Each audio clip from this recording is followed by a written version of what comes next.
ভাই আমরা প্রায় 1.5 ঘন্টার উপরে দাঁড়িয়ে রয়েছি, শুধুমাত্র 200 টাকার তেল দেয় অকটেন বা পেট্রোল, শুধুমাত্র ভোলায় এই জায়গায় পাওয়া যাইতেছে পেট্রোল। কিন্তু আমাদের যদি এরকম ভোগান্তি আরও 1 সপ্তাহ বা 15 দিন বা 1 মাস চলে, তাহলে মনে করেন আমাদের বাইক আর চলবো না।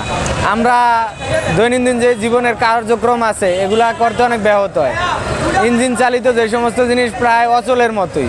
2 লিটার তেলের জন্য আমি বাসা যাইতে 2 লিটার তেল শেষ, 1 লিটার তেল শেষ। তাহলে আমি 2 লিটার তেলের জন্য 2 ঘন্টা, এরকম যদি 200 টাকার, 2 লিটারও না, 200 টাকার তেলের জন্য এরকম দৈনন্দিন জীবনে যারা এই যে ইটের বাটা কাজ করে, যে আমাদের এলাকায় যে ইটের বাটাগুলো আছে, ডিজেল ইঞ্জিন আছে অনেক, তারা বাংলা বাজার আশপাশে বা ভোলার ম্যাক্সিমাম শহরেই জায়গাগুলা, গ্রাম্য বাজারগুলায় ডিজেল অকটেন পেট্রোল কিছুই পাওয়া যায় না। যদিও ব্ল্যাকে 2-1টা পাওয়া যায়, 200 টাকার নিচে লিটার পাওয়া যায় না এখন। অথচ আমাদের মাননীয় মন্ত্রী মহোদয়রা বলতেছে তেলের কোনো ঘাটতি নাই। যদি ঘাটতি না থাকলো তাহলে মানুষ এত দাঁড়াইতো। তারপরে আমাদের হোন্ডার বাধ্যবাধকতা, 2 লিটার তেল দেয়, 200 টাকার তেল দেয়। একটা গাড়িতে যদি 2000 লিটার 200 লিটার বা 250 লিটার পায়, তাহলে একটা হোন্ডায় কি 5 লিটার তেল পায় না? তা আমরা কি ব্ল্যাক করি এই তেল নিয়ে? হোন্ডায় নিতে হলে হেলমেট লাগে, কাগজ লাগে, সব কিছু লাগে, অন্য কারো তো কিছুই লাগে না। আসলে দৈনন্দিন জীবনে অনেক ভোগান্তির ভিতরে আমরা আছি এই তেলের সংকটের কারণে। আমাদের আশপাশের যে দোকানগুলো আছে মফস্বলের বাজারের, ওই সমস্ত দোকানগুলো বন্ধ হয়ে গেছে। কোনো তেলের ট্যাঙ্কার, লরি গ্রাম অঞ্চলে যায় না। কিছু কিছু পাম্পে ভোলায় পাওয়া যায়, তাও খুবই সংকট, কিছুক্ষণ ওপেন থাকে।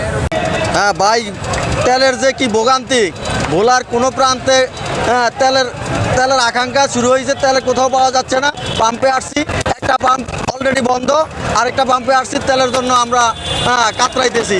এত মানে যানজট শুরু হয়ে গেছে, কিন্তু আমরা তেল পাচ্ছি না। চলার ক্ষেত্রে আমার তেল লইতে হবে, গাড়ি যদি চালাইতে হয়, গাড়িতে কোনো তেল নেই। দাঁড়ায় থাকে 200 টাকার তেল পাইছি ভাই। আমার কিছু হয় না, আমি কোম্পানির চাকরি করি, আমার বিভিন্ন মার্কেটে যেতে হয়, আমার দৈনিকই লাগে 2 লিটার তেল। এখন আমার তো এই কারণে সমস্যা হয়ে যেতে আছে। সরকার যদি এটা যদি ব্যবস্থা করে সব জায়গায় থাকে অ্যাভেলেবেল, পেট্রোল পাম্প ছাড়াও সব জায়গায় যদি অ্যাভেলেবেল থাকে তেল, তাহলে আমাকে ভোগান্তিটা দূর হয়। 45 মিনিট দাঁড়িয়ে রয়েছি আমি দৌলতখান থেকে আসছি নূর মিয়ারহাট। যে এখানে আইসা দেখি তেল এখানে দেয় যেই পরিমাণ সিরিয়াল, আরও ঘন্টাখানিক পর ছাড়া মনে হয় পামু না, আর পাইলেও বলে মাত্র 200 টাকার তেল দেবে। তখন আমি ওইখান থেকে আইতে যেতে আমার 200 টাকার তেল পথেই শেষ হয়ে যাবে। এখন আমি কি চিন্তা করতেছি, কী করবো, কীভাবে কী করবো, আমার মাথায় কাজ করে না। তারপরে যেই পরিমাণ জ্যাম, আর কি বলবো। প্রত্যেকটা বাইকে এলপিজি গ্যাস সিস্টেম করে দেওয়া উচিত। আপনি 11-12 হাজার টাকা খরচ করে আপনি প্রত্যেকটা বাইকে এলপিজি গ্যাস সিস্টেম করে দেন, এই তেলের সংকট থেকে আপনি বাঁচবেন আহামরি।